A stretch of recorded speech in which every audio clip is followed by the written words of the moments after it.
Hi y'all, welcome back to my channel and welcome to today's video. And first off, let me apologize. The people who watch my channel, you see me change backgrounds and it can be a little irritating, but I'm trying to figure out the best position in my house where light can come in naturally, because I still use natural lighting with one ring light and a homemade reflector, so things are still at the beginning stage. I know with time will grow. I'll save up and buy maybe soft boxes and maybe a camera. Let's pray to God we reach to that level, but I'm going to work with what I have and you just bear with me. So having said that, let's go into today's video. So the title is, what kind of parent are you? And first off, disclaimer, I'm not going to tell you how you parent your kid, how you parent your child. No, I'm not here to tell you that. You can do it however way you want. But then I'm like, what kind of parents are we?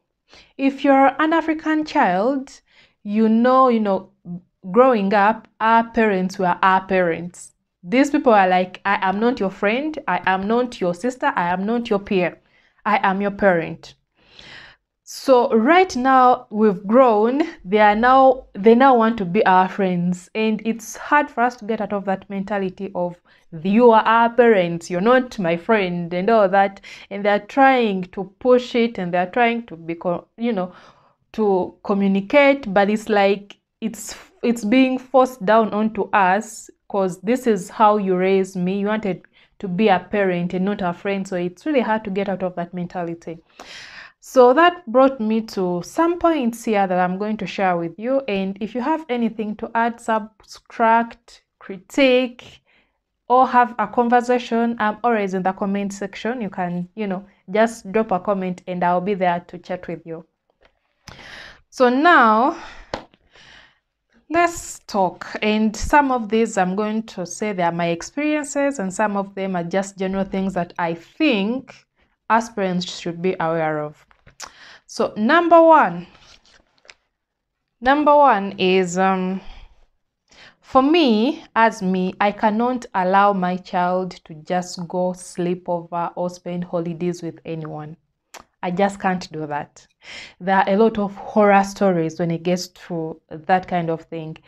Like, I need to vouch you. I need to vouch you so much so that I can let my child to, spend a day with you, spend a night with you, spend holidays with you.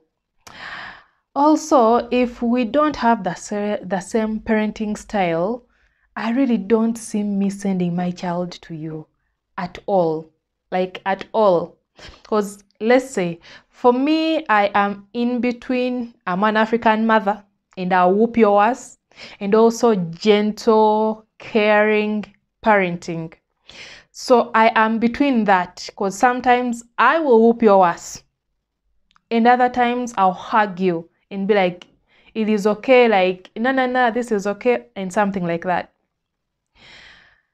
So if you're a parent who is only into soft parenting, I cannot send my child to you. There are some things kids do and they don't need soft parenting. No. They need you to, bring out the African mother in you. Like, I will whoop your ass. I will whoop your ass. They need you to, bring that out. And then there are some instances when that African mother shit doesn't work. Like, you have to calm down, cool down, and actually talk to your child. So if people are either or, I really can't see myself sending my child to you, and I can't see myself accepting your children to come to my house, because our parenting styles are going to clash so much. So that is something I'm very aware of. Like, I can't just send my child to anyone. Like, I can't. So another thing is that, are you parenting from a place of trauma? Like, were you hurt in the past? Were you like from humble background like me here? I'm from a humble background, very humble. But were you from a very humble background, or maybe something in your parts, something in your childhood propelled you to be the parent you are right now. Let me say, for example, now this is my example. I grew up, as I said, I'm from a very humble background, very humble. My mother did what she could to raise us, but that means there was a lot that we passed up on. Like, there was a lot that we really missed out on growing up. So having, had that, some people parent their children out of, trauma. Like, I didn't have this, my child is gonna get all the luxury in the world. And that is okay. It's really okay to give your child everything so that they don't go find things out there. It is okay. But you have to sometimes say no. It shouldn't be yes, yes, yes. You're spoiling your child. Like, you're taking what you missed in your childhood and just bringing it projecting it onto your kids. We need to strike a balance. Like, yes, there are some things that children shouldn't miss out on, like, hanging out with friends, like having friends, having an environment that is, friendly, where your child can, have this, have the other, like you can afford this and that. But also, let's learn to say no sometimes. Like, no, you don't need that. Like, I just bought you something last weekend. You mean you broke it? You want another? Like, can we say no sometimes? Like, for me, with my child, I do get him toys. But my son shares his toys a lot. My son is a sharing boy. Like, he shares a lot. So you get him toys and he takes them out with his friends to play and they break them. So he comes back and asks for another toy. For me, I told him, until he's responsible enough to tell his friends that you can't break my things, you can't destroy my things, I am not going to be buying him any more toys. Like, I can't. He needs to learn to say, no, you're using my toy the wrong way, or, something like that. So until then, I'm going to get him toys that he can play with in the house, but not outside the house. So something like that. Like, we need to strike a balance with our kids. It shouldn't be all yes, yes, yes. We are spoiling our kids. The world is cruel out there. The world is not a yes place. The world is a lot of no's and no's and no's. The world has a lot of blocks these kids have to go through in order to get that one yes. So if you set them up like everything comes easy, they're going to find it hard when people say no. They're going to find it really hard when someone says no to them. So let's strike a balance. Now, the other thing is that, what values are you teaching your child? So I know we are career women. I know we love, going out there and hustling and making things happen and all those things, which is amazing. It's amazing that we have our finances in our control. It is nice. But do you put time aside and talk with your children and tell them, like, this is how things are supposed to be, this is how you should act, this is how things are, these are the values that I want you to have? Do you put time aside for that? Because we are seeing a lot of kids being raised by television and nannies, and in the way that these nannies have limited access to the kids, access in the way that they can't correct them. They are not allowed to correct the kids. But remember, there are the people who are with your children almost, let me say, the biggest amount of time when they're growing up. But this person, you're trusting them with your child, but you're not trusting them to discipline your child when things, are not right. I'm not saying that a maid or a nanny should whoop your child unnecessarily, no. But there are some things that a child needs to be corrected there and then. It shouldn't wait for, I don't know when, because at a certain stage, these kids forget what they did like in an hour. So when a nanny waits for you to come back to report, this child don't even remember what they did. at all. So give the nanny that is raising your child some bit of leeway to discipline your child. You can even put cameras in your house so that you can see that she's not going overboard, but she needs to discipline your child. You need to tell the nanny, these are the values that I stand for, and this is what I need my child to learn. It's all about the people around us. How are they impacting our children positively? So the other thing is television. We are seeing a lot of kids being raised by television, but let's face it, what people are putting on our kids' cartoons, in our kids' cartoons, is wild. So if you don't want the world to teach your children things that you don't want, teach your children the things that you really want them to value, the things that you really want them to know. Because trust me, if they are not getting the lessons from you, someone else or something else is teaching them. And I know for sure you do not want to know what the kids are being taught. I know for sure, because the world is crazy. The world is crazy. So please set time aside for your kids. Let them know you.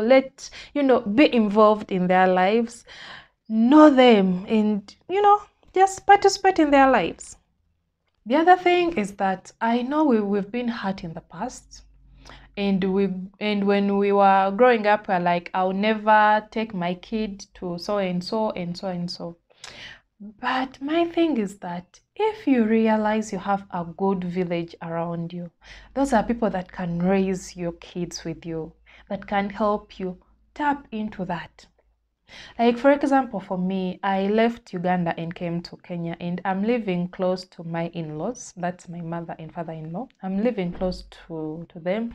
And let me tell you, it's been a tremendous help with my son. Because my son is 5 and he's so close with a grandmother. So when I'm taking care of the little one, now she's 6 months, when she was still a baby, my son going to the grandparents was so much relief. Because she's someone I know that loves him so much and cares for him and everything. So if you have a good village, tap into that. Do not overwhelm yourself. Parenting is a lot. Parenting is really a lot. So if you have a good village around you, tap into it. Do not close yourself off. Don't be superwoman. Kids need more than you to grow. Kids need more, like friends and family, good family, to grow and explore and get to know this is bad, this is wrong, this is when you close them off, you're closing them from life lessons that would help them later on in life. We are not islands.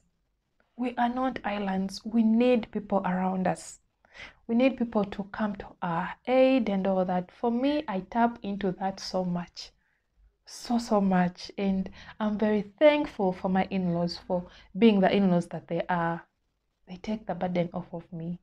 So if you have a village, tap into it. It will be a real relief.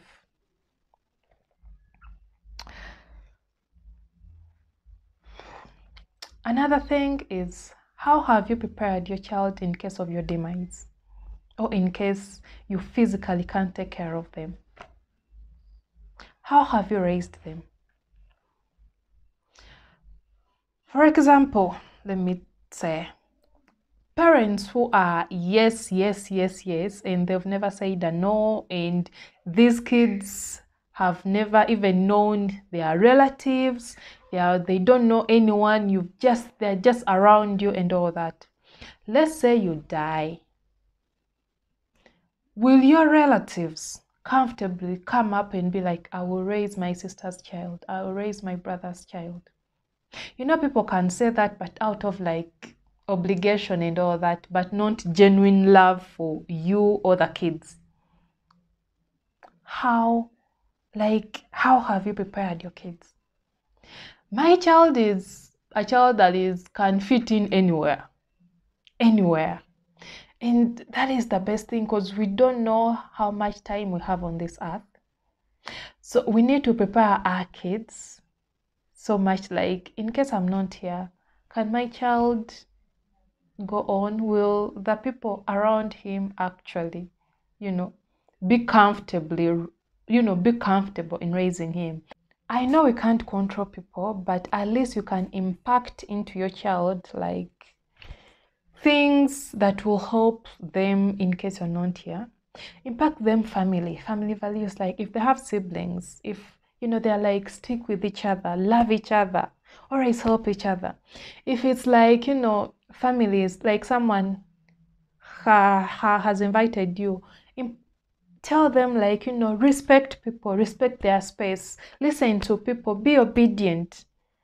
Okay, how have we prepared our kids? Because we really don't have control over how long we will stay on this earth, or how long, if you're bedridden and you can't physically take care of your child.